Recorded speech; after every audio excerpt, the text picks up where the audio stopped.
ចាប់ដៃគ្នាប្រើជីវិតគូទោះមានរឿងជួចចោតខ្លាំងមិនថ្មីនៅតែបន្តក្តីស្រមៃមានបងជាប្តីដែលអូនប្រាថ្នាជាស្រីសំណាងមួយក្នុង100បងប្រកល់ដោយចិនមេត្តាទូពេលខ្លះយើងមិនត្រូវគ្នាតែបែកគ្នាមិនដែលលើសមួយថ្ងៃយើងសើចយំរួមគ្នាគ្រប់គ្រាក៏មិនលែងដៃបងពេញតួនាទីជាប្តីធ្វើអ្វីក៏គិតដល់ប្រពន្ធតើមានប៉ុន្មានអ្នកបានស្វាមីចេះអត់ធន់ស្រឡាញ់ថ្នាក់ធ្នមដោយទន់ភ្លន់លើកប្រពន្ធឲ្យមានកិត្តិយសស្រឡាញ់ប្តីខ្ញុំល្អគាត់មិនដែលចេះផោក៏ហងបោកប្រាំងមិនដែលចោលប្រពន្ធមិនដែលចោលផ្ទះបងនាំអូនស្គាល់សោភ័ក្រមង្គលច្បាស់ពាក្យថាស្រឡាញ់ចង់ប្រកាន់ឲ្យគ្រប់គ្នាដឹងច្បាស់ថាបងមានម្ចាស់ហើយម្ចាស់ចិត្តបងគឺរូបអូនគ្មានអ្នកផ្សេងឡើយជាកម្មសិទ្ធិគ្នាហើយកម្មសិទ្ធិមួយជីវិត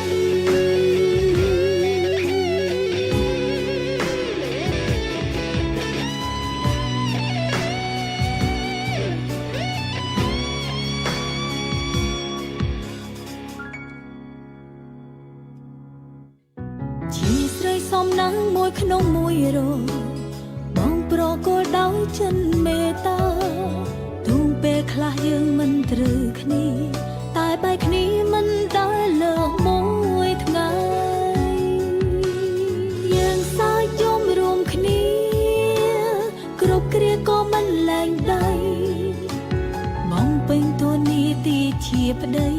ធ្វើអ្វីក៏គិតដល់ប្រពន្ធមានប៉ុន្មានអ្នកបានស្វាមីចេះអត់ធន់ស្រឡាញ់ថ្នាក់ធ្នមដោយទន់ភ្លន់លើកប្រពន្ធឲ្យមានកិត្តិយ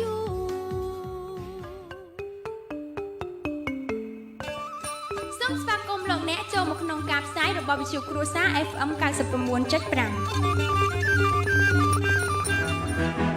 វិទ្យុគ្រួសារផ្សាយ16ម៉ោងកន្លះជារៀងរាល់ថ្ងៃចាប់ផ្ដើមពីម៉ោង 5:30 នាទីព្រឹករហូតដល់ម៉ោង 10 យប់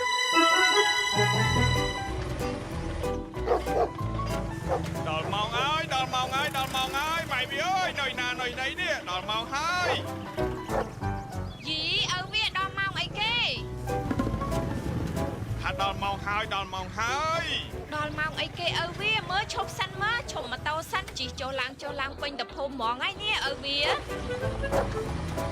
អូគឺដល់ម៉ោងស្ដាប់កម្មវិធីគ្រួសាររឹងមាំនោះអីម៉ែវាម៉ូតូនេះវាគ្មានប្រាំងទើបខ្ញុំមកឈប់មិនកើតអញ្ចឹងហើយខ្ញុំចេះតែជិះទៅចាំមើលវាអស់សាំងពេលណាអាំងទៅឈប់ពេលនោះហ្នឹងម៉ែវាអូអញ្ចឹងទេឪវាខ្ញុំស្មានតែមានរឿងអីធំដុំតោះអញ្ចឹងឪវាយើងបើកស្ដាប់កម្មវិធីគ្រួសាររឹងមាំហ្មងទៅអញ្ចឹងដើម្បីកុំឲ្យគ្រួសារយើងណាអត់ហ្វ្រាំងដូចម៉ូតូឪវាឯងអញ្ចឹងមែនហើយម៉ែវា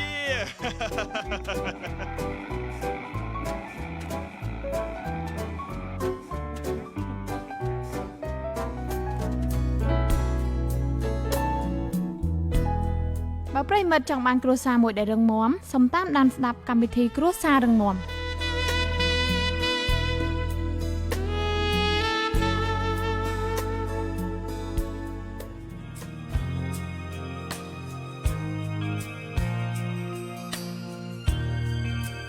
ចំណេះដឹងគ្រួសារទំនាក់ទំនងល្អនិងការយកចិត្តគ្នាមាននៅក្នុងកម្មវិធីគ្រួសាររឹងមាំ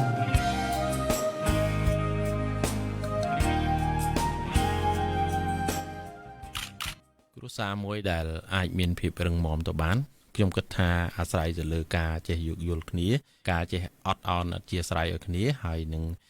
ការដែលចេះឲ្យតម្លៃគ្នាទៅវិញទៅមកអញ្ចឹងគ្រួសារដែលមានសុភមង្គលល្អគឺជាគ្រួសារសកម្មអត់នៅដេកស្ងៀមទេ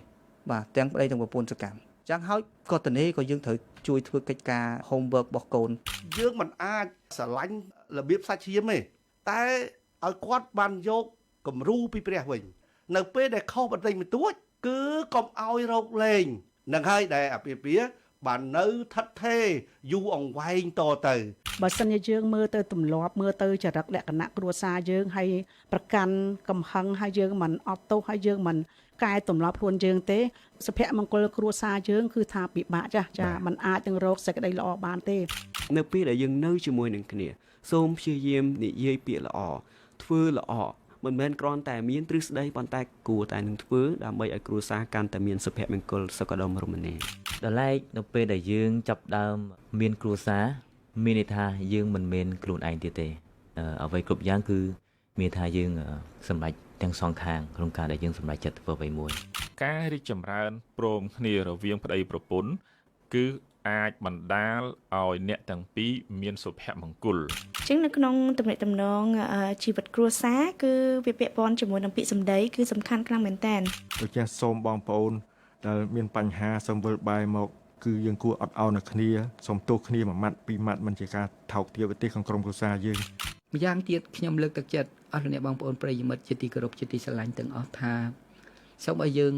ជាមេដាបៃតាផ្ដល់ជាគំរូដ៏ល្អដល់បុត្រធីតារបស់យើងដែលនៅក្នុងផ្ទះដើម្បីឲ្យបុត្រធីតាមើលពីគំរូដ៏ល្អទាំងអស់នេះហើយគ្នាមានអារម្មណ៍ដ៏ល្អនៅក្នុងការរស់នៅក្នុងក្រុមគ្រួសារមួយដែលពោរពេញទៅដោយសុភមង្គល អូដំស្វាមីប្តីសំឡាញ់អើយរៀមនេះហើយជាដងហើមស្នេហាអូនរៀមជាកែវភ្នែករៀមជាបេងដូងអូនស្រឡាញ់បងគ្មានអ្វីប្រៀបមក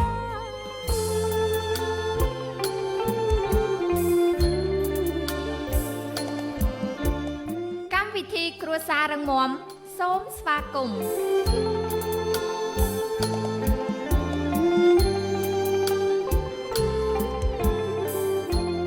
ថាសូមគ្រប់នឹងជំរាបសួរទៅដល់ប្រិមិត្តដែលកំពុងតែតាមដានស្ដាប់វិទ្យុគ្រួសារ FM 99.5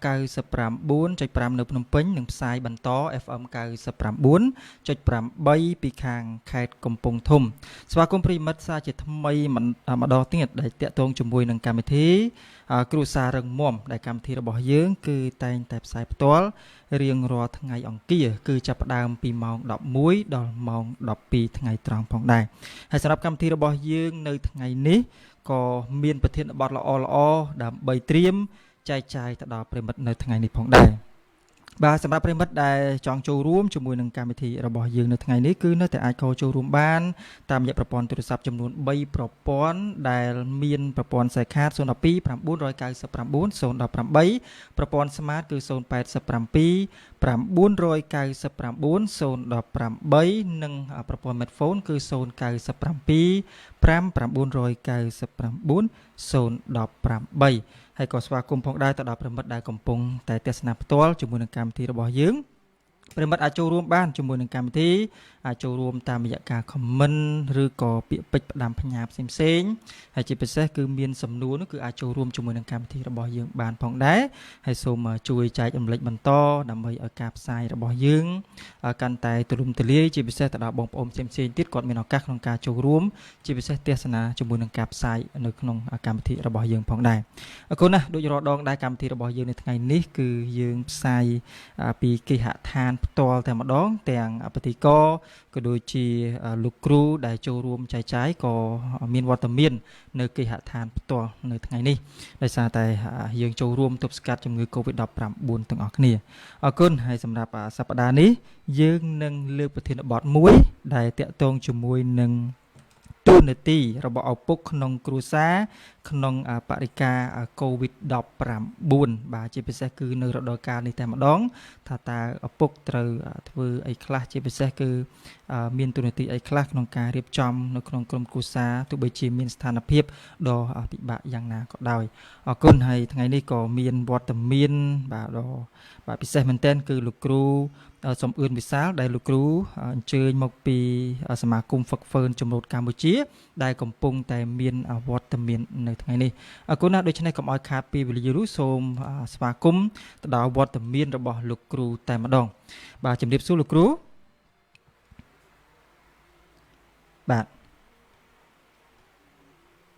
បាទជំរាបសួរលោកគ្រូ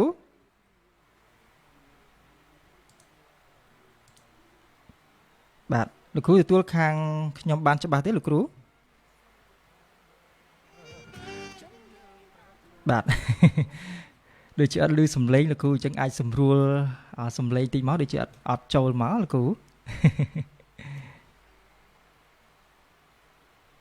បាទដូចជាអត់ឮលោកគ្រូនឹងខ្សោយ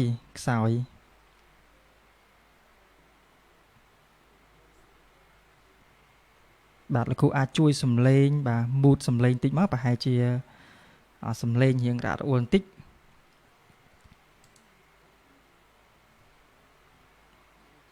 បាទដូចអត់តន់ចូលលោកគ្រូបាទចូលហើយលោកគ្រូ បាទអរគុណច្រើនបាទអធិស្ឋានទៅដល់ប្រិមិត្តប្រហែលជាប្រព័ន្ធរៀងរ៉ាត់អួលអញ្ចឹងមិនធ្វើទេលោកគ្រូបានចូលរួមហើយអញ្ចឹងសូមជម្រាបសួរលោកគ្រូសាជាថ្មីម្ដងទៀត បាទសូមជម្រាបសួរដល់លោកចន្ទថាក៏ដូចជាបងប្អូនអស់គ្នាដែលកំពុងតែស្ដាប់នៅវិទ្យុគ្រួសារ 99.5 ក៏ដូចជា 99.8 ដែលនៅឯខេត្តកំពង់ធំបាទអរគុណច្រើនលោកគ្រូហើយសុខភាពសុខទុក្ខយ៉ាងណាថ្ងៃនេះលោកគ្រូបាទសុខទុក្ខធម្មតាហើយក្នុងពេលវេលាដែលយើងឃើញថាមានការបិទគប់រាជធានីភ្នំពេញយើងផងនោះក៏ហ្នឹងហើយមានទាំងសុខមានទាំងទុក្ខនៅរួមគ្នាបាទប៉ុន្តែយ៉ាងណាយើងនៅតែបម្រើព្រះអង្គម្ចាស់បានតាមការផ្សេងជាពិសេសដូចខាងវិទ្យុអញ្ចឹងលោកបម្រើព្រះអង្គម្ចាស់តាមវិទ្យុតាមរលកធាតុអាកាសផ្សេងជាដើមនេះបាទនោះហើយគឺជាប្រព័ន្ធមួយសំខាន់ណាស់សម្រាប់យើងជាគ្រិស្តបរិស័ទនោះបាទអរគុណច្រើនលោកគ្រូចង់សួរលោកគ្រូបន្តិចដែរបាទតំបន់លោកគ្រូយ៉ាងម៉េចដែរបាទពេលនេះស្ងាត់ជ្រាបឬក៏បាទមានគេហៅថាសកម្មភាពអីខ្លះដែរលោកគ្រូនៅតំបន់លោកគ្រូផ្ទាល់តែម្ដងបាទខាងខ្ញុំនេះខណ្ឌសែនសុខនៅខាងសង្កាត់ក្រាំងក្នុងมันមានជាហេតុការណ៍ដែលធ្វើឲ្យយើងគេហៅថាតំបន់ក្រហមទេដែលរដ្ឋាភិបាលលោកបានចាត់ទុកតំបន់ក្រហមហ្នឹងគឺមានន័យថាកន្លែងនោះគឺគេហាមប្រាមមិនឲ្យចេញទាំងភូមិទាំងគ្រួសារឬក៏ចេញពីផ្ទះតែម្ដងប៉ុន្តែខាងខ្ញុំនេះគឺមិនអីទេគឺនៅតែយើងធម្មតាការលក់ដូរនៅឯផ្សារម្ហូបឬក៏បន្លែអីផ្សេងហ្នឹងគឺគេបើកធម្មតាប៉ុន្តែគ្រាន់តែយើងត្រូវបានហាមឃាត់មិនឲ្យចេញពីផ្ទះដូចគ្នានោះគឺជាការល្អដើម្បីកុំឲ្យមានការរីករាលដាលនៃមេរោគនឹងបន្ថែមនោះគឺជាការល្អមែនទែនដែលយើងអាចនៅដាច់ដោយឡែកនៅក្នុងផ្ទះយើងរៀងខ្លួននោះបាទអរគុណច្រើនលោកគ្រូសម្រាប់បាទចំណាយពេលវេលាដ៏មានតម្លៃជាពិសេសបានចូលរួមសាជាថ្មីបាទជាមួយនឹងកម្មវិធីរបស់យើងអរគុណឥឡូវនេះត្រឡប់ជាមួយនឹងប្រធានបទនៅថ្ងៃនេះដែលយើងនឹងពិភាក្សាតាក់ទងជាមួយនឹងទូនាទីឪពុកនៅក្នុងគ្រួសារតើលោកគ្រូយល់ឃើញយ៉ាងណាដែរតាក់ទងជាមួយនឹងប្រធានបទនៅថ្ងៃនេះសូមអញ្ជើញលោកគ្រូបាទជាការល្អព្រោះគ្រប់គ្នាជាពិសេសពុកម្ដាយមួយត្រូវតែដឹងឬក៏ត្រូវតែជល់អំពីតួនាទីរបស់ខ្លួនដែលជាពុកឬក៏ជាម្ដាយនោះឯងនៅក្នុងក្រុមគ្រួសាររបស់យើងហើយប្រធានបទយើងនៅថ្ងៃនេះនោះគឺតាក់ទងជាមួយនឹងតួនាទីរវាងឪពុកឬក៏ម្ដាយហ្នឹងនៅក្នុងក្រុមគ្រួសាររបស់យើងមួយនឹងឯងចឹងប្រសិនបើយើងមិនដឹងអំពីតួនាទីឬក៏មិនបានធ្វើជាតួនាទីហ្នឹងឲ្យបានច្បាស់លាស់នៅក្នុងក្រុមគ្រួសារយើងទេនោះនឹងមានបញ្ហាជាច្រើនហើយនឹងកើតនៅបញ្ហាជាច្រើននៅក្នុងគ្រួសារក៏ដូចជានៅក្នុងសង្គមឬក៏ស្ថានភាពនៅជុំវិញខ្លួនរបស់យើងនោះហើយប៉ុន្តែជាការល្អណាស់ដែលយើងលើកយកប្រធានបទថ្ងៃនេះដើម្បីយកមកពិភាក្សាក៏ដូចជាយកមកដើម្បីនឹងចែករំលែកពីអ្វីដែលយើងបានដឹងបានឮបានរៀននោះបាទអរគុណច្រើនលោកគ្រូដែលបានចាប់អារម្មណ៍ជាពិសេសទីតាក់ទងជាមួយនឹងប្រធានបទនៅថ្ងៃនេះអញ្ចឹងចង់ឲ្យលោកគ្រូចង់បញ្ជាក់បន្ថែមទៀតថាតើបាទហេតុអីបានជាឪពុកដែលឪពុកនីមួយគឺត្រូវតែដឹងពីទូនាទីរបស់ខ្លួននៅក្នុងគ្រួសារលោកគ្រូបាទអរគុណណាស់តាមពិតនៅក្នុងក្រុមគ្រួសាររបស់យើងពាក្យថាឪពុកឬក៏ម្ដាយនោះប៉ុន្តែដោយសារប្រធានបទយើងថ្ងៃនេះយើងផ្ដោតសំខាន់ទៅលើឪពុកអញ្ចឹងសំណួរដែលសួរថាហេតុអ្វីបានជាឪពុកត្រូវដឹងពីតួនាទីរបស់ខ្លួននៅក្នុងគ្រួសារអញ្ចឹងយើងផ្ដោតសំខាន់ទៅលើពាក្យថាឪពុកអញ្ ចឹងដើម្បីឲ្យខ្ញុំបានអាចឆ្លើយនៅសំណួរនេះបានយើងត្រូវដឹងពាក្យពីរដែលនៅក្នុងសំណួរនេះគឺទី1គឺពាក្យថាឪពុកទីឯទី2នោះគឺយើងត្រូវដឹងអំពីពាក្យថាតួនាទីបាទនៅក្នុងវចនានុក្រមសម្ដេចព្រះសង្ឃរាជជួនណាតពាក្យថាឪពុកនោះដែលនៅក្នុងវចនានុក្រមនេះបានដាក់ថាជានាមឬក៏យើងអាចហៅម្យ៉ាងទៀតថាជាឪឬក៏បិតាបាទឪពុកនឹងឯងអញ្ចឹងពេលខ្លះយើងប្រើថាឪពុកបាទនៅក្នុងវចនានុក្រមណាហើយពាក្យខ្លីមួយឬក៏គេហៅពាក្យដែលយើងតែងតែប្រើជាមួយនឹងឪពុកយើងដោយសង្ខេបមួយយើងហៅឪខាងខេត្តតាកែវគេចូលចិត្តប្រើណាស់ពាក្យហ្នឹងឪដូចខ្ញុំប្រពន្ធរបស់ខ្ញុំគាត់អ្នកខាងខេត្តតាកែវជាមួយនឹងម្ដាយពុករបស់ខ្ញុំនោះអញ្ចឹងគេហៅពុកម្ដាយគេហៅឪឬក៏ម៉ែបាទខ្ញុំក៏ហៅឪតាមទៅបាទខ្ញុំខេត្តកំពង់ចាមទេឬក៏យើងអាចហៅមួយយ៉ាងទៀតថាពុកបាទយើងប្រើពាក្យហ្នឹងខ្មែរយើងណាឪឬក៏ពុកនឹងឯងប៉ុន្តែគ្រាន់តែថាកន្លងមកយើងចាប់ផ្ដើម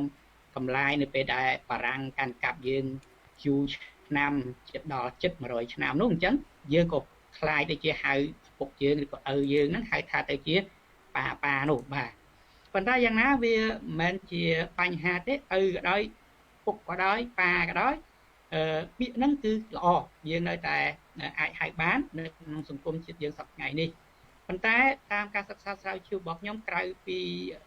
វចនានុក្រមសម្ដេចព្រះសង្ឃរាជជួនណាតនោះខ្ញុំបានរកឃើញច្រើនចំណុចប៉ុន្តែខ្ញុំលើកយកតែ3ចំណុចទេយកមកនិយាយនៅកន្លែងនេះពាក្យថាឪពុកនោះគឺនៅក្នុងគ្រួសារមួយគឺគេហៅថាមនុស្សប្រុសបាទឪពុកហ្នឹងណាអញ្ចឹងឪពុកនិងម្ដាយបើពាក្យថាឪពុកនិងម្ដាយយើងត្រូវដឹងព្រាមថាឪពុកហ្នឹងពាក្យថាពុកហ្នឹងឬក៏ឪពុកហ្នឹងគឺប្រុសមិនមែនជាស្រីទេបាទគឺប្រុសបាទហ្នឹងទី1ទី2ដែលខ្ញុំបានសិក្សាស្រាវជ្រាវមើលមកឃើញថាពាក្យថាឪពុកហ្នឹងនៅក្នុងនិយមន័យផ្សេងបាននិយាយអំពីជាមនុស្សយើងហ្នឹងបរោះហ្នឹងគឺជាបុព្វបុរសគឺជាអ្នកដែលបង្កើតចំនួនវងរបស់មនុស្សបាទយើងមើលក្នុងព្រះគម្ពីរយើងឃើញព្រះអង្គបង្កើតដំបូងមកគឺបរោះមុនបាទក្រោយមកនៅក្នុងព្រះគម្ពីរគឺភាគច្រើនគឺនិយាយតែអំពីបរោះហើយបើគេនិយាយអំពីចំនួនវិញគឺរាប់តែបរោះហើយបរោះហ្នឹងហើយដែលគេនិយាយអំពីចំនួនវងនេះចំនួនវងនោះណាវងតកូលនេះវងតកូលនោះសូម្បីតែចិនរាល់ថ្ងៃក៏គេយកតកូលតាមឪពុកហ្នឹងគេយកមកធ្វើជាគេហៅថាតកូលនេះតកូលនោះអីចឹងទៅអាហ្នឹងគេហៅថាចំនួនវងឬក៏គេហៅថាបុព្វបុរសដែលបង្កើតចំនួនវងក្រុមគ្រួសារហ្នឹងឬក៏ប្រទេសជាតិហ្នឹងឯងហើយចំណុចទី3នោះគឺពាក្យថាឪពុកហ្នឹងគឺជាអ្នកដែលទទួលខុសត្រូវខ្ពស់នៅក្នុងក្រុមគ្រួសារបាទអញ្ចឹងប្រសិនបើយើងនិយាយអំពីពាក្យថាឪពុកយើងត្រូវដឹងព្រាមថាខ្លួនឯងហ្នឹងត្រូវមានតួនាទីខ្ពស់ណាស់ក្នុងការទទួលខុសត្រូវក្នុងក្រុមគ្រួសារបាទន័យមួយទៀតនៅក្នុងព្រះគម្ពីរបាននិយាយអំពីពាក្យថាឪពុកឬក៏បរោះហ្នឹងគឺជាក្បាលឬក៏ជាសិរសាយើងអាចមើលទៅក្នុងព្រះគម្ពីរអេភេសូចំពុក5ខ22ដល់ខ24ខ្ញុំនឹងអានឲ្យអស់លោកបានស្ដាប់បន្តិចបាទស្ត្រីរាល់គ្នាអើយចូលឲ្យចោះចូលចំពោះប្តីខ្លួនដូចជាចោះចូលនឹងព្រះអង្គម្ចាស់ដែរបិទប្តីជាក្បាលនៃប្រពន្ធដូចជាព្រះគ្រីស្ទទ្រង់ជាសិរសានៃពួកជំនុំដែរក៏ជាព្រះអង្គសង្គ្រោះដល់រូបកាយផងហើយដូចជាពួកជំនុំចោះចូលនឹងព្រះគ្រីស្ទជាយ៉ាងណានោះត្រូវឲ្យប្រពន្ធចោះចូលនឹងប្តីខ្លួនក្នុងគ្រប់ការទាំងអស់យ៉ាងនោះដែរបាទបងប្អូនហើយបើយើងមើលនៅក្នុងកន្លែងចំណុចនេះបរោះហ្នឹងតាំងពីដើមរៀងមកគឺជាក្បាលនៅក្នុងក្រុមគ្រួសារនៅក្នុងសង្គមនៅក្នុងកន្លែងណាមួយហ្នឹងគឺថែងតែលោកជាអ្នកដែលរៀបចំចាត់ចែងដឹកនាំទទួលខុសត្រូវផ្សេងជាដើមនោះឯងរីឯពាក្យមួយសំខាន់មួយទៀតដែលយើងត្រូវដឹងនៅក្នុងសំណួរនេះគេហៅថាតួនាទីបាទពាក្យថាតួនាទីយើងមើលនៅក្នុងវចនានុក្រមសម្ដេចព្រះសង្ឃរាជជួនណាតក៏យើងឃើញដែរថាបានបញ្ជាក់អំពីការធ្វើតាមតួនាទីរបស់ខ្លួនឬក៏គេហៅម្យ៉ាងទៀតថាការធ្វើតាមនីតិដែលគេដាក់ឲ្យអញ្ចឹងមានន័យថានីតិទី1ទី2ទី3គេហៅថាកិច្ចការងារដែលយើងត្រូវធ្វើទី1ទី2ទី3ទី4ហ្នឹងគឺគេបានដាក់ឲ្យយើងរួចរាល់ទៅហើយអញ្ចឹងអានោះគេហៅថាតួនាទីអញ្ចឹងបើយើងអត់ស្គាល់តួនាទីអត់ស្គាល់អ្វីជាឪពុកទេយើងនៅតែមិនអាចដឹងថាហេតុអ្វីបានជាឪពុកហ្នឹងត្រូវដឹងពីតួនាទីរបស់ខ្លួននោះឡើយអញ្ចឹងបើសិនបើយើងយល់អំពីពាក្យថា ឪពុកយល់អំពីពាក្យថាតួនាទីអញ្ចឹងយើងត្រូវដឹងខ្លួនឯងព្រាមថាឪពុកហ្នឹងមានតួនាទីអ្វីខ្លះដែលត្រូវធ្វើនៅក្នុងក្រុមគ្រួសាររបស់យើងបាត់ទៅហើយបាទអញ្ចឹងបើសិនជាខ្ញុំឆ្លើយច្រើនលើសពីនេះទៅទៀតអាចចូលទៅក្នុងសំណួរផ្សេងនៅខាងក្រោមអញ្ចឹងទុកឲ្យខាងលោកចន្ទថាលោកបាន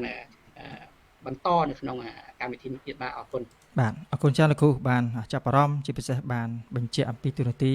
បាទដូចជាអត្តន័យរបស់ឪពុកឬក៏បាទនៅតំបន់ផ្សេងគេហៅដូចផ្សេងពីគ្នាប៉ុន្តែល្អដូចគ្នាហើយក៏ទូរនទីដូចគ្នាដែរមិនមែនថាឪពុកទូរនទីផ្សេងបាទឪទូរនទីផ្សេងបាទគ្រាន់តែជាពាក្យបាទអរគុណច្រើនលោកគ្រូបានបញ្ជាក់បន្ថែមជាមួយនឹងចំណុចទាំងអស់នេះអរគុណហើយសម្រាប់ប្រិមិត្តដែលចង់ចូលរួមបន្ថែមឬក៏មានសំណួរអីផ្សេងទៀតក៏អាចត្រៀមដើម្បីចូលរួមជាមួយនឹងកម្មវិធីរបស់យើងហើយបើសិនជាបាទប្រិមិត្តដែលកំពុងតែទស្សនាផ្ទាល់បាទដែលកំពុងតែមើលនេះគឺអាចបញ្ជាក់បន្ថែមឬក៏មានអីខមមិនបាទថាងមានបាទសំឡេងមិនច្បាស់ឬក៏រអាក់រអួលត្រង់ណានោះក៏អាចបញ្ជាក់ខមមិនដែរព្រោះថាយើងកំពុងតែផ្សាយពេលខ្លះយើងអាចដឹងថាបាទតំបន់របស់ប្រិមិត្តនឹងយ៉ាងណាដែរគឺអាចចូលរួមជាមួយនឹងកម្មវិធីរបស់យើងបើសិនជាច្បាស់ហើយក៏អាចបញ្ជាក់ថាច្បាស់ដែរដើម្បីឲ្យយើងបានដឹងថានៅតំបន់ប្រិមិត្តនឹងគឺបានទទួលល្អអរគុណណាស់ហើយក៏បាទចង់ឲ្យលោកគ្រូបានសម្រាប់បន្តិចដែរហើយចង់មកវាយរំប្រិមិត្តមកស្ដាប់ជាមួយនឹងបទចម្រៀងមួយបទដូច្នេះហើយបន្ទាប់ពីបទចម្រៀងនេះគឺយើងនឹងស្វាគមន៍ទៅដល់ប្រិមិត្តដែលចង់ចូលរួមជាមួយនឹងកម្មវិធីរបស់យើងហើយក៏មានសំណួរជាច្រើនផ្សេងទៀតដែលល្អនឹង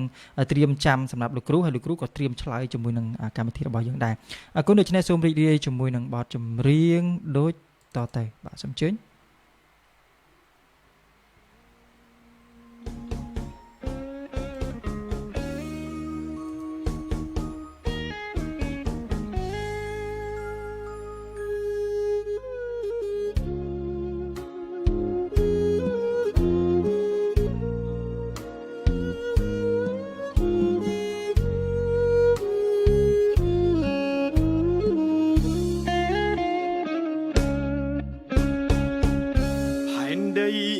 គ្រោះផ្ទុះវីរុថ្មីកូវីដអប្រៃគ្មានប្រណីសំឆ្លងរីករាលដាលមនុស្សរាប់មិនអង្គមួយប៉ព្រិចសំអានដៃព្រួលប្រាជីវិតគ្រូពេទ្យហត់នឿយសពគ្រប់គ្មានថ្ងៃគ្មានយប់ឬឈប់ទំនេរទឹកចិត្តគ្រូពេទ្យព្យាបាលមើលថែសង្គ្រោះរាខ្មែរដោយអង្គពីចិត្តវីរៈបរោះគ្រូពេទ្យកម្ពុជា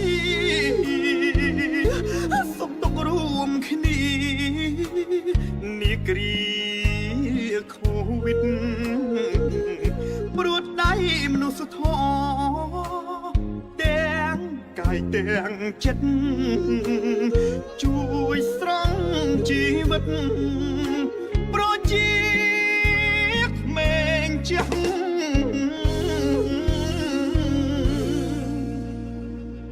អកូវីដអើយល្មមរលីទៅមនុស្សលោកសោកសៅស្អប់អ្នកខ្លាំងណាស់សង្ឃឹមក្រោយភ្លៀងមេឃនឹងស្រឡាំងតែនដីនឹងផ្លាំងត្រឡប់មកអ៊ូអវិញ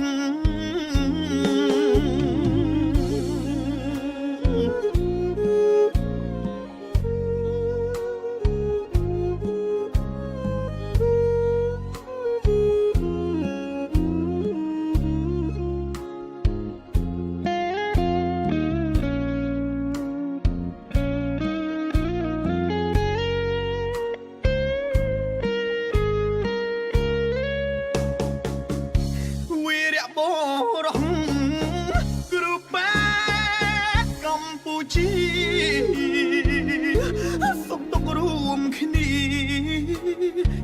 គ្រាខូវីដព្រួតដៃមនុស្សធម៌ទាំងកាយទាំងចិត្តជួយស្រង់ជីវិត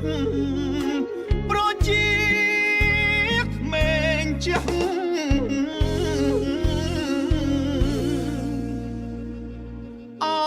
ខូវីដអើយល្មមរលីទៅមនុស្សលោកសោកសៅស្អប់អ្នកខ្លាំងណាស់សង្ឃឹមក្រោយភ្លៀងមេឃនឹងស្រឡាំងតែនដីនឹងផ្លាំងត្រឡប់មកអ៊ូអវិញ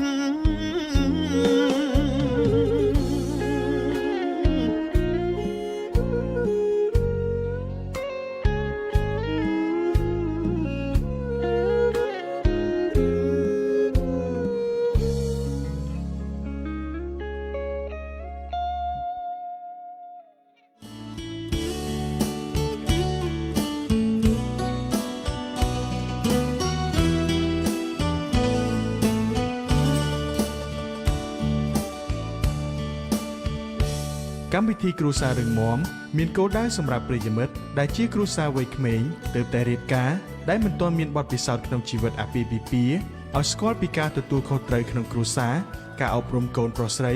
ការរៀបចំផែនការសម្រាប់គ្រួសាររបៀបរស់នៅដើម្បីទទួលបានសុភមង្គលនិងត្រៀមខ្លួនទទួលយកនៅជីវិតអាពាហ៍ពិពាហ៍រស់នៅជាមួយគ្នាដោយមិនគិតបែរក្រោយដោយមានការចូលរួមពីសំណាក់វាគ្មិនដែលមានបទពិសោធន៍ក្នុងជីវិតគ្រួសារនិងរស់នៅមានគំរូល្អដើម្បីបកស្រាយប្រធានបទរៀងរាល់សប្តាហ៍សូមអញ្ជើញលោកអ្នកតាមដានស្ដាប់ទាំងអស់គ្នាទោះជាគ្រាស្របំប្រ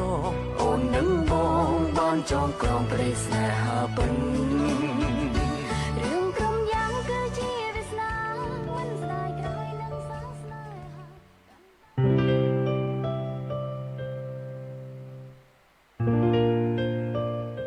ាមិនល្អ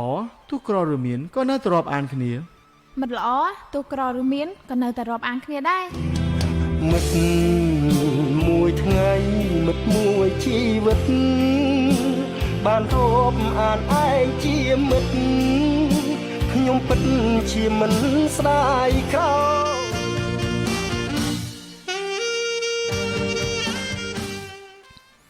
បាទស្វាគមន៍ប្រិមិត្តជាបន្តមកកាន់កម្មវិធីគ្រួសាររឹងមាំហើយថ្ងៃនេះយើងនឹងលើកប្រធានបទជាបន្តទៀតដែលតាក់ទងជាមួយនឹងទូនាទីឪពុកនៅក្នុងគ្រួសារជាពិសេសនៅក្នុងបរិបទនៃជំងឺ Covid-19 នេះផងដែរដែលវាគ្មានកិត្តិយសនៅថ្ងៃនេះគឺលោកគ្រូសំអឿនវិសាលដែលកំពុងតែមានវត្តមាននៅក្នុងកម្មវិធីរបស់យើងពីគេហដ្ឋានរបស់លោកគ្រូផ្ទាល់តែម្ដងអរគុណណាស់ហើយក៏អធិស្ឋានផងព្រោះថាមុននឹងមានប្រិមិត្តខចូលរួមណាពេលដែលចាក់ចម្រៀងអញ្ចឹងវគ្គនេះគឺអាចខចូលរួមបានបើសិនជាមានសំណួរចង់ចូលរួមជាមួយនឹងកម្មវិធីរបស់យើងគឺអាចខចូលរួមបានតាមរយៈប្រព័ន្ធទូរស័ព្ទមាន3ប្រព័ន្ធគឺមាន012ឬក៏087 999 018និង097 5999 018ហើយក៏អរគុណផងដែរទៅដល់ប្រិមិត្តដែលកំពុងតែទស្សនាផ្ទាល់ហើយបានចូលរួមខមមិនជាមួយនឹងកម្មវិធីរបស់យើងអរគុណទៅដល់ប្រិមិត្តឈ្មោះថាស្រីរាវីបានជម្រាបសួរមកកាន់កម្មវិធីហើយក៏អរគុណទៅដល់ប្រិមិត្តឈ្មោះថាឈួនសុភាបានដាក់រូបបេះដូងអរគុណណាស់សម្រាប់សេចក្តីស្រឡាញ់ហើយអរគុណទៅដល់សវណ្ណរីស៊ុំដែរដែលបានចូលរួមដាក់រូបបេះដូងដូចគ្នា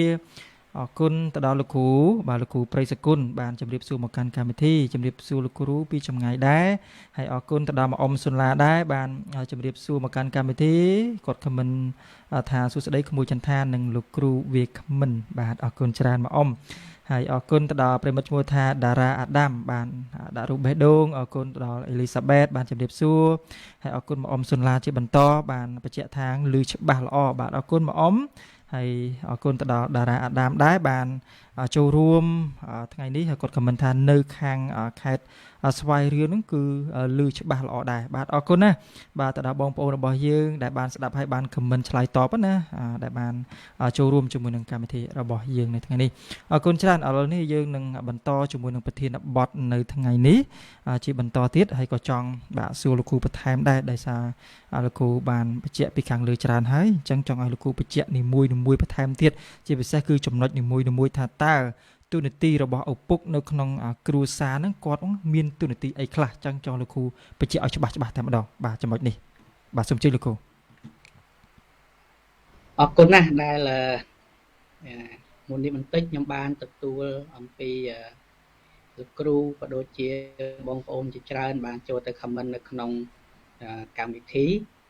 ហើយជាពិសេសគឺលោកគ្រូប្រិយសុគន្ធបាទសូមជំរាបសួរដល់លោកគ្រូប្រិយសុគន្ធនិងអ្នកនរគ្នាទាំងអស់គ្នាព្រោះខ្ញុំបានមកដល់ថ្ងៃនេះខ្ញុំបានឈររហូតមកដល់ថ្ងៃនេះហ្នឹងគឺក៏ដោយសារលោកគ្រូលោកជាគ្រូកងវិលរបស់ខ្ញុំបាទបន្ទាប់ពីលោកគ្រូមុំបានបាសគឺលោកគ្រូប្រិយសុគន្ធនេះហើយគឺលោកជាអ្នកដែលបង្ហាត់បង្រៀនខ្ញុំឲ្យស្គាល់អំពីការផ្លូវដើររបៀបយ៉ាងម៉េចហើយនឹងការរៀបចំក្រុមគ្រួសាររបៀបយ៉ាងម៉េចហើយលោកបានចំណាយពេលច្រើនណាស់ជាមួយនឹងយុវជនកាលជំនាន់នោះរួមទាំងខ្ញុំផងដែរលោកបានបណ្ដុះបណ្ដាលឲ្យខ្លាយទៅជាយុវជនម្នាក់ហើយជាអ្នកដឹកនាំយុវជនទៅទៀតកាលជំនាន់នោះរហូតដល់សប្តាហ៍ថ្ងៃនេះខ្ញុំក៏ខ្លាយទៅជាអ្នកដឹកនាំគ្រីស្ទបរិស័ទមួយហើយលោកនៅតែតាមដើម្បីនឹងសួរសុខទុក្ខខ្ញុំជារឿយៗបន្ថែមទៀត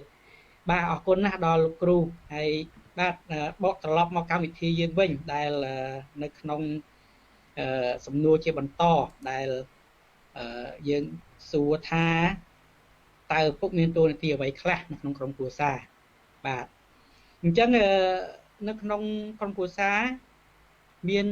ខ្ញុំលើកយកមកក្នុងចំណុចនេះមានតួនាទី10ហើយតាមពិតច្រើនណាស់តួនាទីដែលយើងមើលប៉ុន្តែខ្ញុំលើកយកមកតែ10ទេហើយខ្ញុំមិនដឹងថាតើ10ចំណុចនេះអាចចប់កម្មវិធីយើងដែរឬក៏យ៉ាងម៉េចបាទអ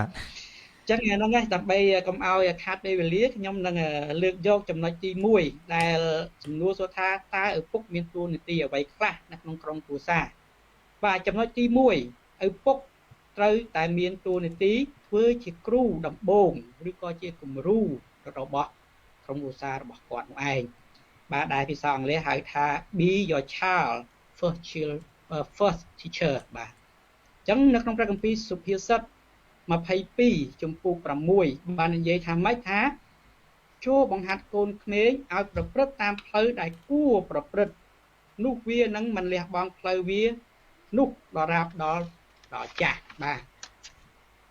បងប្អូនហើយបើសិនបើយើងមើលនៅត្រង់ចំណុចនេះឪពុកមានតួនាទីសំខាន់ណាស់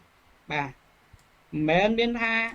យើងបញ្ជូនកូនយើងទៅសាលាហើយបញ្ជូនកូនយើងទៅរៀនសូត្រហើយតួនាទីដែលអ្នកបង្ហាត់បង្រៀនដល់កូនយើងនោះគឺជាគ្រូនោះទេប៉ុន្តែអ្នកដែលជាគ្រូដំបូងគេបំផុតនោះគឺនៅក្នុងក្រុមគ្រួសាររបស់យើងនោះឯងបាទគឺនៅក្នុង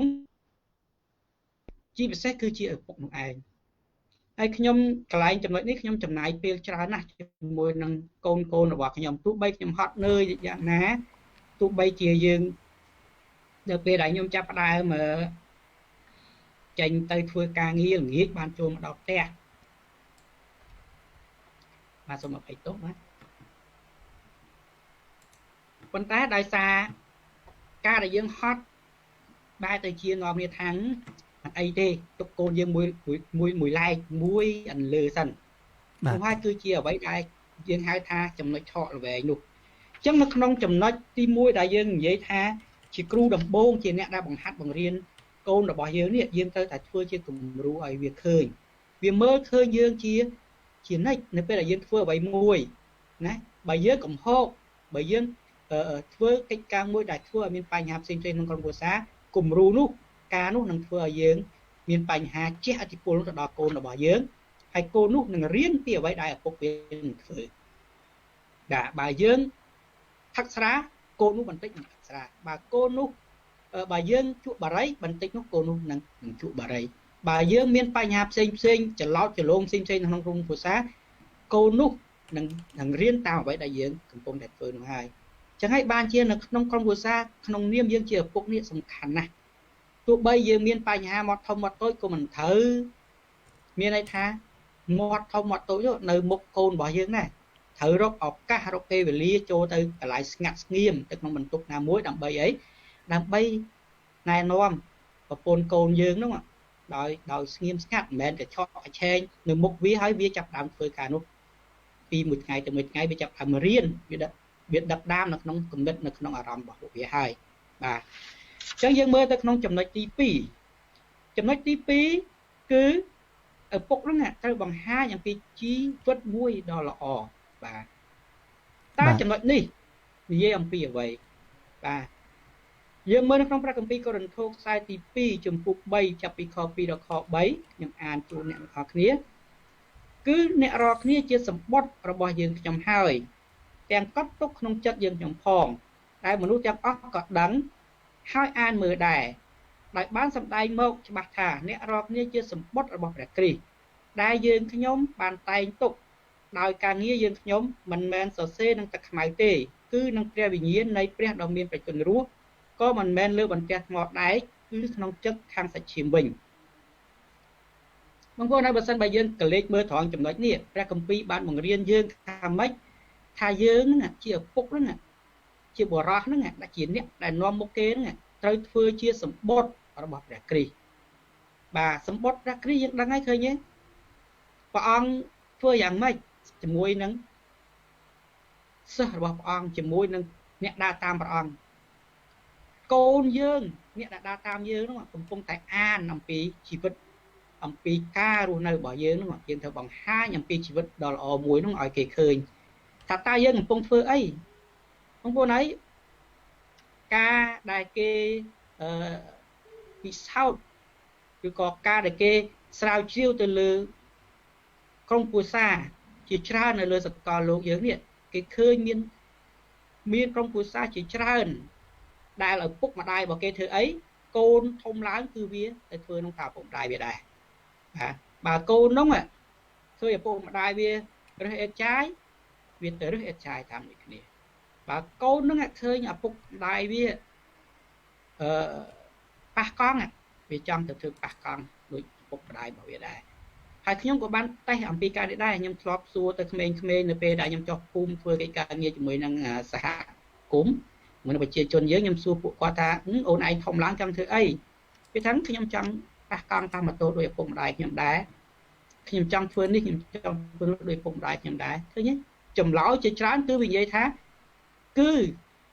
ចង់ធ្វើដូចឪពុកម្ដាយវាដែរចឹងហើយបើជាចំណុចទី2នេះគឺសំខាន់ណាស់ក្នុងនាមយើងជាឪពុកជាម្ដាយហ្នឹងជាពិសេសជាឪពុកហ្នឹងត្រូវធ្វើណាជាសម្បត្តិឲ្យកូនរបស់យើងអានវាអានរាល់ថ្ងៃអត់ថ្ងៃណាមួយដែលវាមិនអានទេហើយបើវាអានហើយឃើញចំណុចណាដែរយើងធ្វើទៅមិនល្អហ្នឹងវានឹងយកគំរូនឹងឯងយកមកដាក់នៅក្នុងជីវិតរស់នៅរបស់គាត់ហើយបាទចំណុចទី3បាទចំណុចទី3ទូនាទីរបស់ឪពុកហ្នឹងគឺត្រូវផ្គត់ផ្គង់ដល់ក្រុមគ្រួសាររបស់យើងបាទនៅក្នុងព្រះគម្ពីរទីម៉ូថេខ្សែទី2ខ្សែទី1ចំពុក5ខ8បើមានអ្នកណាដែលមិនផ្គត់ផ្គង់ឲ្យពួកញាតិសន្តានខ្លួនគឺឲ្យពួកអ្នកផ្ទះខ្លួនជាដើមអ្នកនោះឈ្មោះថាបានបោះបង់ចោលសេចក្តីជំនឿហើយក៏អាក្រក់ជាងមនុស្សដែលមិនបានជឿទៅទៀតបងប្អូនហើយបើយើងមើលត្រង់ចំណុចនេះឃើញទេនៅក្នុងព្រះគម្ពីរបានបញ្ជាក់ច្បាស់ណាស់ថាគេអ្នកដែលគេមិនជឿព្រះជាអង្គម្ចាស់យេស៊ូវគ្រីស្ទផងគេតែងតែផ្គត់ផ្គង់គេតែងតែរៀបចំណាទុកដាក់នៅក្នុងក្រុមគ្រួសារគេបំពេញក្រុមគ្រួសារគេយ៉ាងបរិបូរណ៍ចុះចំណែកយើងដែលជាគ្រីស្ទបរិស័ទទៅទៀតនោះចឹងហើយជាចំណុចសំខាន់ណាស់ហើយបើជាចំណុចទូទៅគឺទោះបីអ្នកណាដែរអ្នកជឿព្រះក៏ដោយអ្នកមិនជឿព្រះក៏ដោយគឺគាត់មានតួនាទីមួយជាពិសេសឪពុកហ្នឹងត្រូវរកដើម្បីនឹងផ្គត់ផ្គង់ដល់ក្រុមគ្រួសាររបស់គាត់ឲ្យបានពេញបរិបូរណ៍នោះឯងហើយត្រង់ចំណុចនេះមិនមានន័យផ្ដោតសំខាន់ទៅលើចុះឪពុកខ្លះគាត់អត់មានគេហៅថាសមត្ថភាពទៅរកផ្គត់ផ្គង់ក្រុមគ្រួសារគាត់បានពេញបរិបូរណ៍នោះគាត់ខុសដែរមិនមែនទេបាទកំណត់កន្លែងនេះគឺផ្ដោតទៅលើបំណងក្នុងប្រាថ្នារបស់គាត់ធ្វើអស់ពីចិត្តរបស់គាត់ដែរគាត់មានបំណងមានប្រាថ្នាជួយក្រុមគ្រួសារគាត់អស់ពីចិត្តហើយប៉ុន្តែគាត់ធ្វើបានប៉ុណ្ណឹង បាទ អានោះហើយគឺជាអ្វីដែលព្រះជាម្ចាស់ទ្រង់ចង់ឲ្យយើងធ្វើក្នុងនាមយើងជាឪពុកនោះ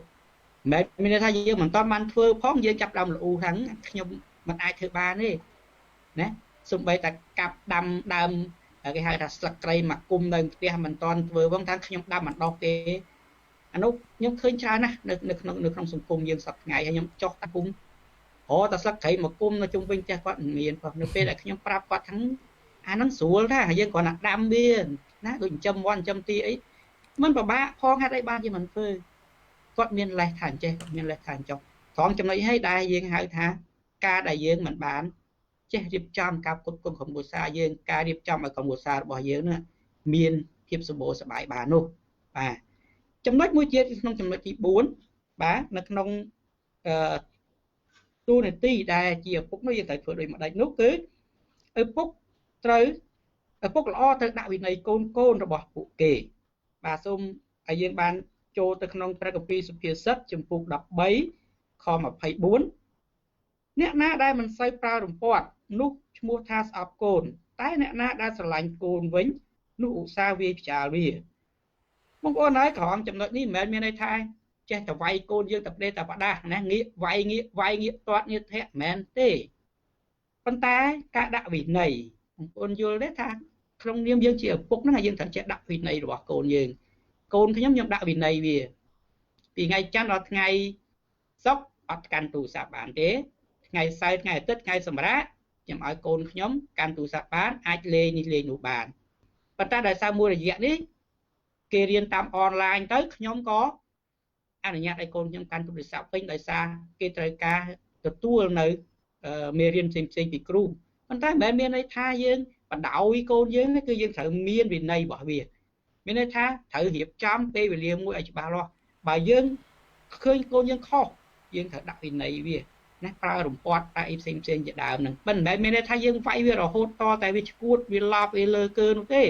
ព្រោះខ្ញុំឃើញឪពុកម្ដាយខ្លះពេលគាត់វាយកូនចៅគាត់រងគាត់វាយឡើងកូនចៅនឹងរៀកនោមវាយកូនចៅនឹងឡើងគេហៅថាបែកឈាមបែកអីនោះអានោះឯងដែលធ្វើឲ្យបើសិនជាយើងនិយាយពីច្បាប់ទម្លាប់ទៀតវាខុសច្បាប់ទៅទៀតណានៅតាក់ទងជាមួយនឹងគេហៅថាគុកសិទ្ធិកុមារណាអញ្ចឹងមិនអាចធ្វើចឹងបានទេប៉ុន្តែវិន័យយើងត្រូវតែមានប៉ុន្តែវិន័យនោះគឺសូមឲ្យយើងប្រើដោយខត្រជាក់ណាមួយដែលយើងអាចប្រើទៅបានហើយគឺជាអ្វីដែលជាទូនាទីរបស់ឪពុកនៅក្នុងក្រុមគ្រួសារមួយដែរបាទនៅក្នុងចំណុចទី5បាទទូនាទីរបស់ឪពុកគឺឪពុកត្រូវចំណាយពេលវេលាជាមួយកូននេះមិនមែនជាការខ្ជះខ្ជាយពេលវេលានោះទេ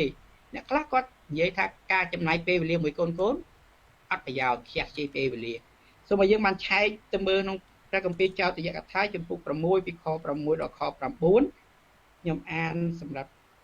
ជូនអ្នកទាំងអស់គ្នាសេចក្តីទាំងនេះ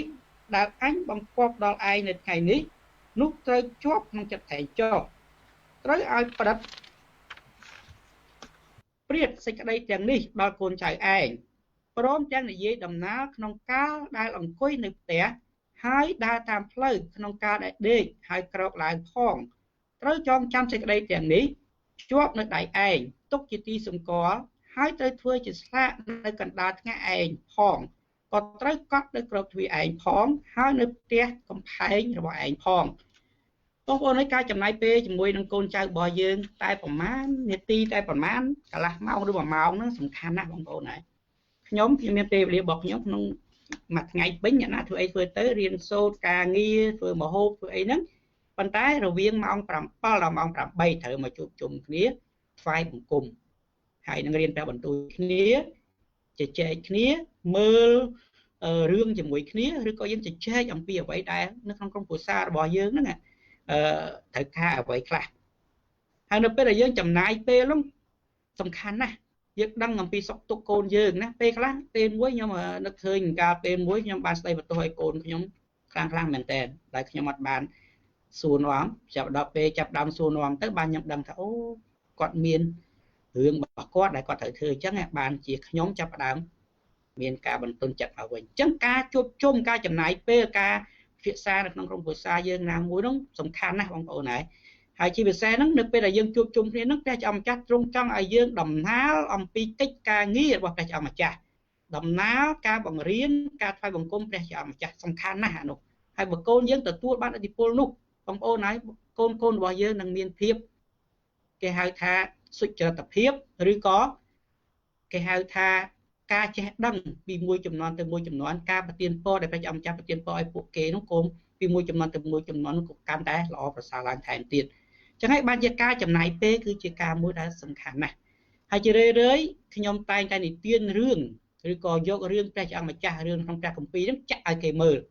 អញ្ចឹងការចំណាយពេលនោះដែលធ្វើឲ្យពួកគាត់ចាប់ដើមដឹងអំពីអ្វីដែលព្រះអង្គម្ចាស់ចង់ឲ្យគេធ្វើនៅពេលដែលគាត់ចាប់ដើមដឹងអញ្ចឹងក្នុងនាមយើងនឹងស្រួលនៅក្នុងការបង្រៀនការដាស់តឿនគាត់ការធ្វើឲ្យគាត់គេហៅថាចាក់ចេញពីអំពើអាក្រក់ផ្សេងនោះបាទចំណុចទី6បាទចំណុចទី6គឺសេចក្តីមេត្តាករុណាមានន័យថាជាចរិតលក្ខណៈរបស់ឪពុកត្រូវតែមានបាទនៅក្នុងទំនុកដំកើងជំពូក103ខ13ព្រះយេហូវ៉ាទ្រង់មានព្រះបន្ទូលទ្រង់មានព្រះハរតីអាណិតដល់អស់អ្នកដែលកោតខ្លាចទ្រង់ដូចជាឪពុកមានចិត្តអាសូរដល់កូនរបស់ខ្លួនដែលឪពុកមានក្តីអាណិតអាសូរដល់កូនបាទបងប្អូននៅក្នុងទំនុកដំកើង103ចំពុក13នេះគឺចង្អុលបង្ហាញអំពីអីគេគឺព្រះចៅម្ចាស់ទ្រង់មានព្រះハរតីអាណិតដល់ពួកយើងណាស់បាទហើយហាតែអាណិតហ្នឹងគឺទ្រង់ជាឪពុកដែលបង្កើតមនុស្សជាតិមកគ្រប់គ្នានោះឯងចុះយើងដែលជាអ្នកដែលមើលការខុសត្រូវជាឪពុកជាម្ដាយឬក៏ជាអ្នកដឹកនាំក្នុងក្រុមគ្រួសារហ្នឹងតើយើងមិនមានគេហៅថាចិត្តអាណិតមេត្តាករុណាដល់កូនដែរទេឬអីអញ្ចឹងអាចិត្តគំនិតត្រូវតែមានជានិច្ចជាដរាបតទៅក្នុងក្រុមគ្រួសាររបស់យើងព្រោះខ្ញុំឃើញក្រុមគ្រួសារមួយចំនួនទូចទេដែលខ្ញុំចុះសហគមន៍ខ្ញុំនៅតែឃើញថាឪពុកនៅតែមានគេហៅថាចរិតមួយអាក្រក់ជាមួយនឹងកូនសាហាវជាមួយកូនហើយកាលពីប្រហែលឆ្នាំមុននោះរហូតដល់មានព័ត៌មានខ្លះហ្នឹងពេលគាត់មានអចរិតមានគំនិតយ៉ាងដូចនោះស្រាប់តែគំនិតគាត់ណាគេហៅបើនៅក្នុងភាសាខ្មែរយើងហៅថាម៉ូបាំងណាគាត់ភ្នែកគាត់បាំងទៅគាត់មើលឃើញកូនគាត់នោះដូចជាជ្រូកសត្វជ្រូកម្យ៉ាងហើយគាត់ក៏កាប់កូនគាត់សម្លាប់កូនគាត់ដោយគ្មានក្តីមេត្តាករុណាអានោះហើយគឺធ្វើឲ្យយើងមានបញ្ហាច្រើនណាស់នៅក្នុងក្រុមគ្រួសាររបស់យើងបើសិនជាយើងគ្មានក្តីមេត្តាករុណានៅក្នុងខ្លួនរបស់យើងទេជាពិសេសគឺឪពុកនោះឯងពួកគាត់ជាអ្នកដឹកនាំជាមេគ្រួសារហើយបើគាត់មិនបានរៀបចំខ្លួនរបស់គាត់ឲ្យមានក្តីមេត្តាករុណាទេគាត់នឹងមានបញ្ហាបន្ទុះបន្តាស់ក្នុងក្រុមគ្រួសារគាត់ហើយបាទចំណុចទី7បាទចំណុចទី7គឺជា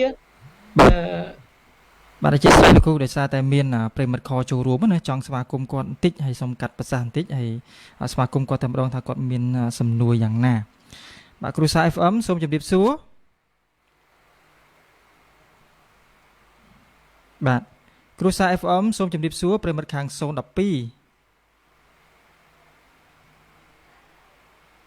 បាទអត់ឮសំឡេងណាជាស្រ័យផង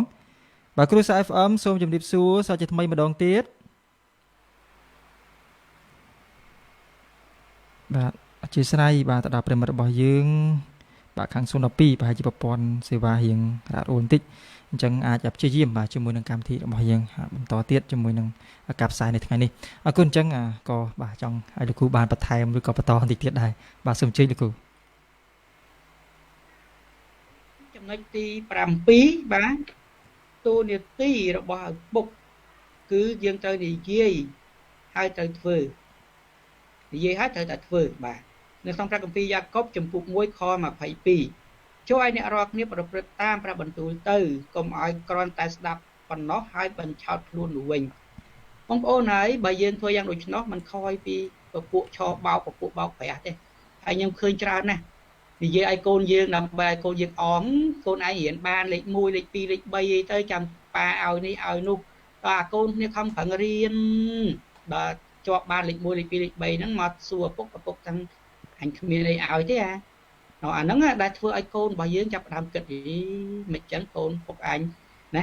ដល់សន្យាមួយទៀតណាទៅណែទៅនោះទាំងចាំមើលអញមកវិញចាំអញទិញឲ្យទិញនេះទិញនោះឲ្យស្រាប់តែមកវិញអត់បានទិញនោះឲ្យកូនធ្វើឲ្យកូនយើងចាប់ផ្ដើមចេះតែមើលម្ដងហើយម្ដងទៀតធ្វើអ្វី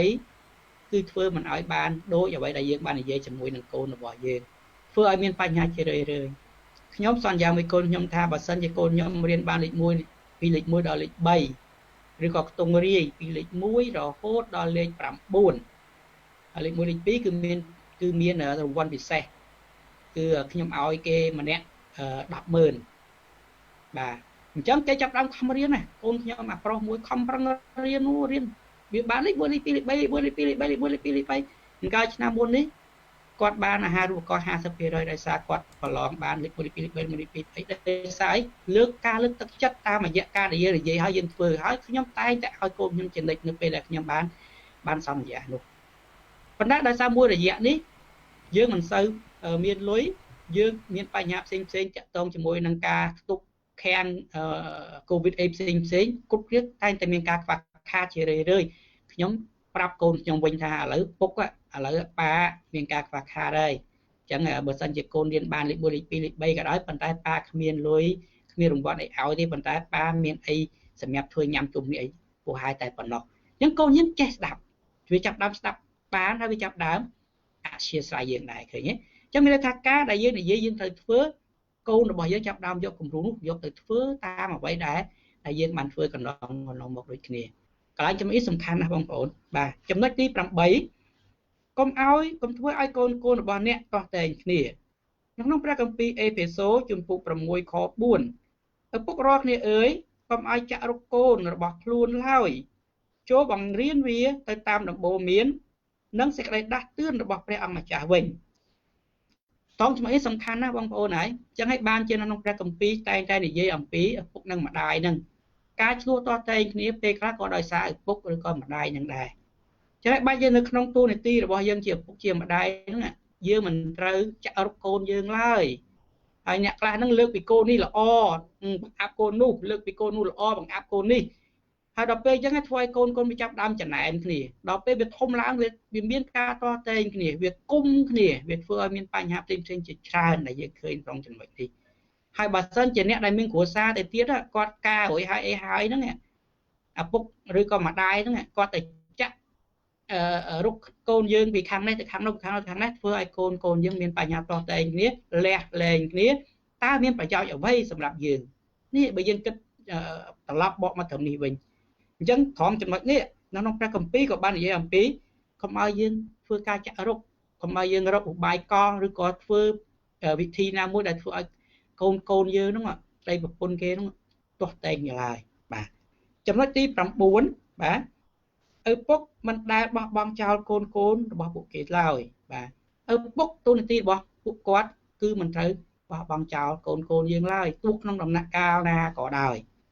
ចឹងហើយបានជាខ្ញុំនិយាយដោយស្មោះត្រង់សម្រាប់ខ្ញុំអាចចោលអ្វីបានប៉ុន្តែខ្ញុំចោលក្រុមគ្រួសារខ្ញុំចោលមិនបានទេហើយបានខ្ញុំនិយាយចឹងនៅក្នុងព្រះគម្ពីរក៏ទ្រង់បានមានប្រាប់បន្ទូលដែរថាក្រៅពីព្រះចៅអម្ចាស់ដែលយើងត្រូវយកជាទី1នោះគឺក្រុមគ្រួសារហើយជាទី2បាទអញ្ចឹងក្នុងនាមយើងជាឪពុកណាក្នុងនាមយើងជាម្ដាយហ្នឹងបន្ទាប់ពីកិច្ចការងារបន្ទាប់ពីអ្វីផ្សេងទៀតនោះគឺក្រុមគ្រួសារយើងនោះហើយគឺជាអ្នកដែលយើងត្រូវរក្សាត្រូវថែរក្សាត្រូវការពារដល់គាត់បាទអញ្ចឹងចំណុចចុងក្រោយនោះគឺចំណុចទី10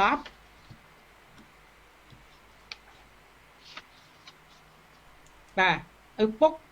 តួនាទីរបស់ឪពុកគឺមានតួនាទីអធិដ្ឋានសម្រាប់កូនរបស់ពួកគេសូមឲ្យយើងបានមើលទៅក្នុងព្រះគម្ពីរ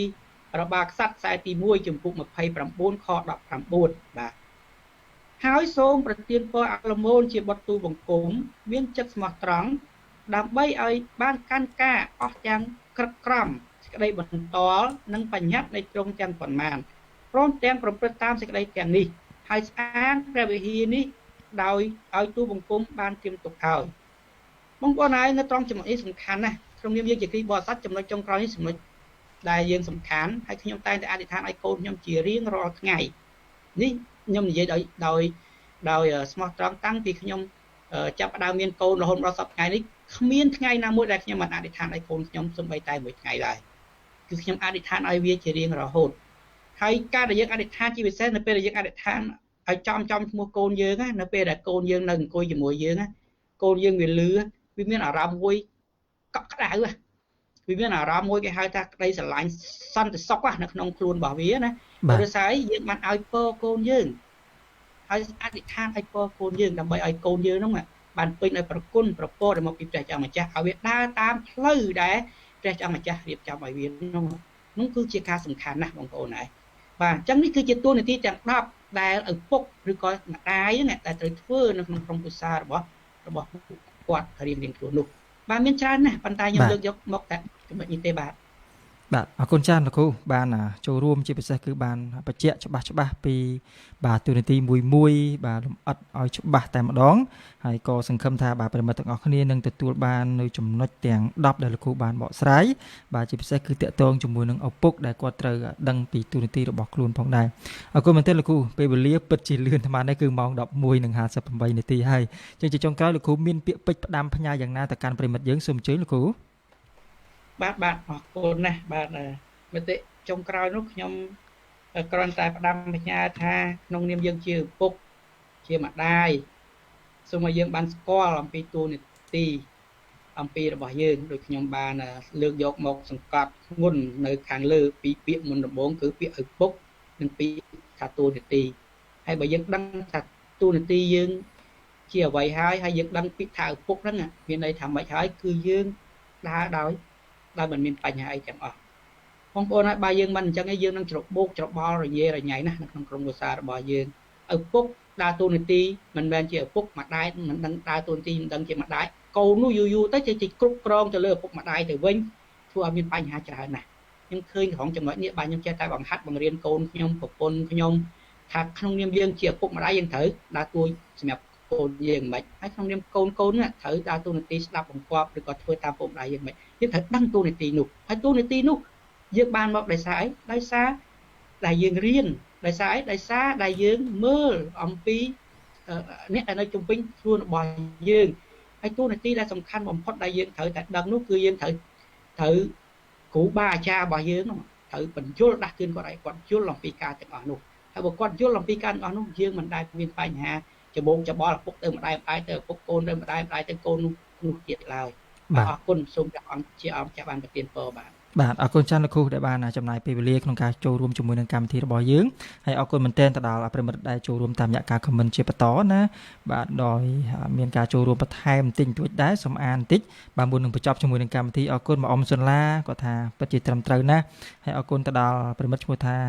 សវណ្ណរីសុំបានដាក់រូបបេះដូងជាមួយនឹងកម្មវិធីអរគុណមែនទែនហើយអរគុណទៅដល់ប្រិមិត្តឈ្មោះថាបាទចន្ទទីហែមដែលបានចូលរួមនៅថ្ងៃនេះបាទឪពុកម្ដាយជាចំហដ៏រឹងមាំនិងជាគំរូដ៏ល្អដល់បាទក្រុមគ្រួសារនិងកូនទាំងអស់គ្នាបាទអរគុណច្រើនសម្រាប់មតិយោបល់ក្នុងការចូលរួមជាមួយនឹងកម្មវិធីរបស់យើងអរគុណជាចុងក្រោយពិតជាអរគុណទៅដល់លោកគ្រូដែលបានចំណាយពេលវេលាដ៏មានតម្លៃក្នុងការចូលរួមជាមួយនឹងកម្មវិធីរយៈពេលពេញ1ម៉ោងតែម្ដងក៏ដូចជាប្រិមិត្តដែលកំពុងតែស្ដាប់ជាមួយនឹងការផ្សាយផ្ទាល់ពីកម្មវិធីរបស់យើងវិទ្យុគ្រួសារទាំងនៅភ្នំពេញទៅនៅខាងកំពង់ធំក៏ដូចជាប្រិមិត្តដែលកំពុងតែទស្សនាផ្ទាល់ជាមួយនឹងការ live របស់យើងនៅថ្ងៃនេះហើយបានចូលរួមតាមរយៈការ comment និងបានជួយចែករំលែកជាមួយនឹងកម្មវិធីរបស់យើងអរគុណណាស់ដោយសារតែពេលវេលារបស់យើងបានមកដល់ហើយដូច្នេះកម្មវិធីគ្រួសាររឹងមាំសន្យាជួបជាមួយនឹងប្រិមិត្តនៅសប្តាហ៍ក្រោយតាមពេលវេលានិងម៉ោងដដែលខណៈពេលនេះវត្តមានខ្ញុំបាទចន្ទថារួមជាមួយនឹងលោកគ្រូសំអឿនវិសាលសូមអរគុណសូមព្រះប្រទានពរ